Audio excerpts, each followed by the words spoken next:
So coming to the today topic. So మనం given matrix A and B two matrix ఇచ్చి వాటి మధ్య so A minus B ఇలా calculate చేయమన్నప్పుడు ఎలా క్యాలిక్యులేట్ చేయాలో చూద్దాం. So A minus B is equal to so A మ్యాట్రిక్స్ని రాసుకుందాం. సో చాలా easy topics and addition and ఈ టాపిక్ అనేది మ్యాట్రిక్స్ మీద mostly compare to remaining topics. So A matrix రాసుకుందాం, అలానే బి మ్యాట్రిక్స్ రాసుకుందాం. సో మైనస్ కాబట్టి మైనస్ పెడదాం.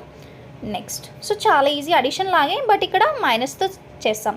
So 3 minus 1 2 and 2 minus 0 2 and 4 minus 2 2 and 1 minus 0 1 and 2 minus 1 1 and 3 minus 2 1 and 2 minus 2 0 and 4 minus 1 3 and 7 minus 3 4. ఇలా మనం ఈజీగా calculate చేయొచ్చు. So ఇలా మనం 2 మ్యాట్రిక్స్ ఇచ్చి సో ఏ మైనస్ బి ఎలా క్యాలిక్యులేట్ చేయాలో క్యాలిక్యులేట్ చేయమంటే ఇలా చేయొచ్చు. నెక్స్ట్ చూద్దాం. సో 3 మ్యాట్రిక్స్ ఇచ్చారు. సో ఏ బిసి అనేది ఇచ్చారు. అయితే A minus B minus C అనేది మనం క్యాలిక్యులేట్ చేయాలి. So A minus B minus C. So మనం 3 మ్యాట్రిక్స్ని మనం ఫస్ట్ రాసుకుందాం. So 3 4 6 2.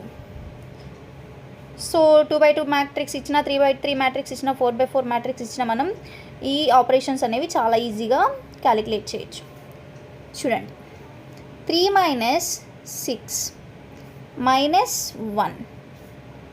Next 4 minus 2 minus 0.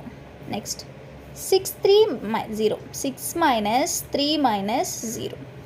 Next 2 minus 4 minus 1. So ఎంత వస్తుంది? So 3 minus 6 minus 3 minus 3 minus 1 minus 4.